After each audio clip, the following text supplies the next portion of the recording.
Hi, my name is Ann Werda, and we're going to talk about when you should be mirroring questions and when you should be using identical questions.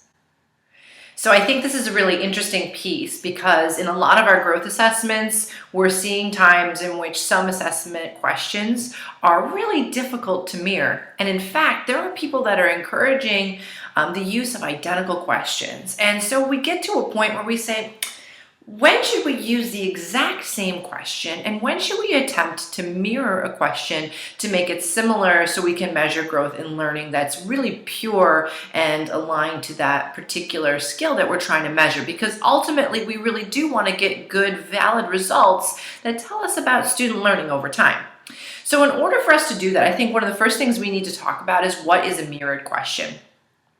By definition, an assessment set that is mirrored is a series of comparable assessments that can measure learning over two or more points in time. They have the same form, the same content, and the same level of complexity so that you can really say that learning is measured in a comparable way between the two different tools. So we can look at the score on the first assessment and compare it to the score on the second assessment, knowing with confidence that these are going to be comparable data points because the two assessments are designed to be used to compare data. So I want to start off by saying, in general, a mirrored assessment is not identical. Mirroring is going to refer to assessments that are created in parallel so that they're similar, but they're not exact copies. Why not exact copies? Well, first of all, if we test the exact same question twice, we're really unintentionally assessing recall rather than assessing that discrete skill. So if we're trying to measure whether a student can analyze a document, if we're trying to measure whether a student can read something and comprehend it, or if we're trying to measure a student's evaluative thinking, if we ask them to evaluate the exact same problem, we're no longer really asking them in a novel sense to evaluate. We're asking them to bring in that previous experience of evaluating that exact situation and engage in an evaluation of something they've already done, which is not the same as a novel experience. So let's talk about three top reasons why assessments should not be identical. First of all, we know that our kids have good memories. Kids are going to remember seeing the same exact question twice, so let's not underestimate our kids. Let's realize that, yeah, they're going to remember. So the excuse that kids won't remember several months later, I think, is a poor excuse. Number two is the idea of the teachable moment. You know, our job as educators is to set up moments where students are curious and their attention is piqued, and we often hear about those moments of disequilibrium in the brain. You know, Piaget has often talked about the true moment of learning being that moment when the student really wants to learn the answer to a question that they have set up a disequilibrium in the brain. It's our job as educators to create those moments. So when we give an assessment to which the students don't know the answer, those moments have been created, and it's our job as educators to sweep in and seize those moments and use them as teachable moments. You know, the interesting thing is if you gave the assessment to the students as a pretest, and you wanted to use the exact same assessment later, you would not be able to go over those questions with the students. And there's a lot of benefit to going over the assessment and using it as a teaching tool. So if we can make the assessment mirrored, it's okay to use it as a teaching tool and refer back to it throughout your lessons, knowing full well that when you come back to that mirrored assessment, that those same skills will be assessed, but not in the exact same way. And the last piece is the idea of validity.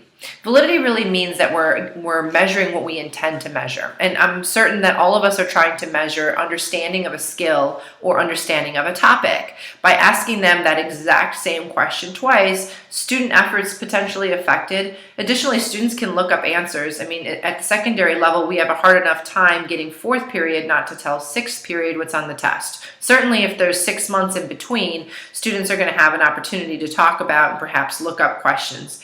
And of course, any student who talks about or looks up the questions in between, we're seriously seeing an effect on the purity of our data and, of course, the validity of our data, whether that really represents the student's knowledge as obtained in that classroom or what precisely we are measuring. So we do want to make sure that that we're getting novel data here. So are there times when we could have the exact identical questions? Sure. If it's a recall question, we may have to do that. I mean, there's only so many ways you can ask a student 3 times 3. So in a little bit, we'll talk a little bit about why there may be some cases where the assessment should be identical. But I wanted to preface this presentation with the concept that mirrored assessments are typically not identical assessments. So then what is a mirrored question? If it's not an identical question, then what does that look like? How do we make a question that's similar but not identical?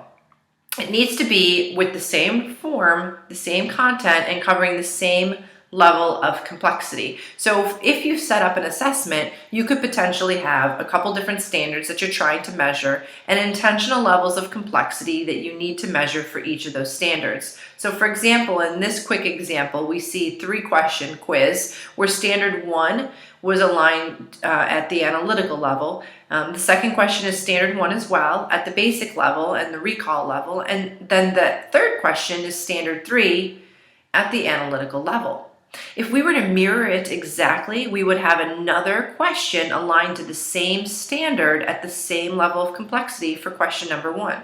Question number 2 would also be standard 1, also at the recall level. And of course, question number 3 then would also be at the analytical level and would be for standard 3. You'll notice that it doesn't have to be one-to-one comparable. So in this case, we've made question 1, now it's a recall question, and question 3 in this case is an analytical question aligned to standard 1. But what we do see is that every question has a match on the second assessment, and that's the most important part. To be quite honest, when you make it one-to-one comparable, as in this example, this data is easier to analyze if you don't have a data analysis tool where you're tagging questions. But if you do have a tool, mixing up the order is sometimes a good way to also measure student learning. Both of these are acceptable. But what we do need to make sure is that we're measuring the same skill and the same standard within that mirrored question. So let's look at an example. If I have a reading passage and I ask the students what's the main idea of this passage, and then later on I present them with the same passage and I ask them what the main idea of the passage is again, this is not a mirrored assessment. This is going to measure their ability to recall the main idea from the last time they read it or the last time you guys discussed it. Using the exact same passage twice will not make it a mirrored assessment. But what if you changed the passage, made it a passage at the same level of difficulty, the same lexile level, the same text complexity, and now we ask the students what's the main idea of the passage. Notice now it's comparable. Or we ask the students to clap a rhythm, and we ask the students to clap the exact same rhythm. Again, this is not a mirrored assessment. It's the identical assessment, and it's measuring their ability to learn that one particular rhythm. What about if we ask them to clap a rhythm that is similar but not identical and see how that student is able to read that particular piece of music? If we were to ask them to analyze this data set and then we gave them the exact same data set, again, it wouldn't be mirrored. But what if we give them a similar data set that gives similar information and a similar level of difficulty, and then we ask them to analyze that data set? Now, that would be a mirrored question. A mirrored question also uses the same form. So if it's a performance question versus a multiple choice question. So for example, in this case, both times it's a performance assessment where there's a rubric used to measure how well the student claps the rhythm. In this case, it's a multiple choice question in both cases. So that makes it mirrored because it's of the same format. And the last piece on a mirrored question is the level of complexity. They have to be the same level of difficulty. So question complexity, in my mind, is almost the most important element of the mirroring process because this is where a lot of times we trip up and make our assessments not comparable. For example, we accidentally make one assessment a little harder than the other by including more hard questions, and therefore they're not comparable. So let's look here, for example, at some typical ways of measuring question complexity. Whether you talk about Bloom's taxonomy or Webb's depth of knowledge, the concept is still very similar. The idea is that there are some questions that are of a very low level of question complexity and others that are going to be of a much higher level of complexity. One of the things that we'll hear often from Webb's depth of knowledge is that there are hard things to memorize and there are easy things to memorize, but at the end of the day, it's all memorization, and it all fits into that first level, that lowest level of cognitive demand. Now, when we talk about mirroring questions and you're working on that lowest level of cognitive demand, so here are some examples of some typical things that teachers measure that are what we would call the recall level of cognitive demand. So these are things that we ask students to memorize after we've taught them in class. And then, of course, on an assessment, we would ask them to recall or repeat the precise definition or the precise name of what we have told them in class. So let's look at this example here. A teacher might ask a student to memorize the names of several different notes, or perhaps label parts of a cell, or define literary terms, or even label countries within a continent. All of these are examples of memorization and recall that happens within a classroom. If we want to create a mirrored assessment for these classrooms, a lot of times what we'll see is teachers will go to their list of terms, put 2 terms on the first assessment, and then put 2 different terms on the mirrored attempt of an assessment. The problem is this is not mirroring, and the reason that this is not a mirrored assessment is that students' knowledge of the word metaphor or alliteration really has nothing to do with their ability to define the term irony or protagonist. If a student happens to know what protagonist is at the beginning of the year, it really doesn't mean that they also know metaphor or alliteration.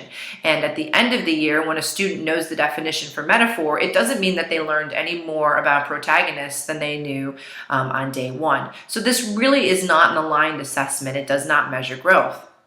Here's another example. If we ask students to tell us the name of an eighth note in the beginning of the year, but later on we ask them to tell them the name of the quarter note, it makes it very difficult to assume that knowledge of an eighth note really improved in parallel with knowledge of a quarter note.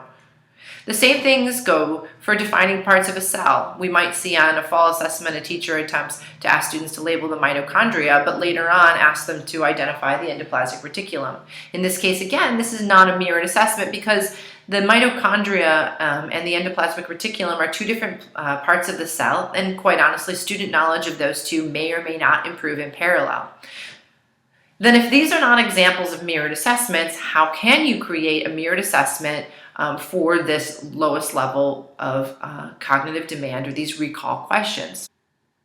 It's our recommendation that you look at these particular memorization pieces, determine if it is essential to your curriculum, and if you decide it is essential, it should be on both your initial pre-assessment as well as your post-assessment, because the student's knowledge of irony must be measured in both cases. There's knowledge of the definition of protagonist must be measured in both cases. Same thing goes for the cell example. You're going to want to label both parts at the beginning and both parts at the end, so you can really compare their ability to memorize the location in both cases, and same thing for names of the notes.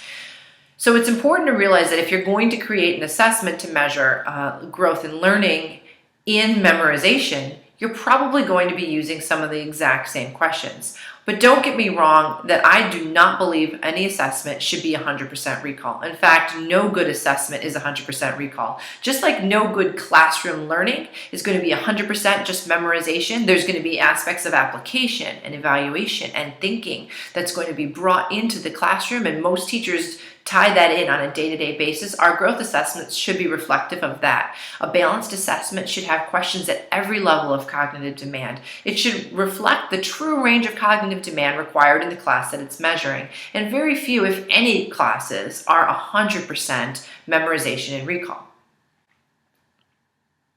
So I hope you enjoyed this quick video on how to determine whether you should use the identical question or a mirrored question. If you're ready for more, don't forget to follow us on Twitter or like us on Facebook. And have a great day.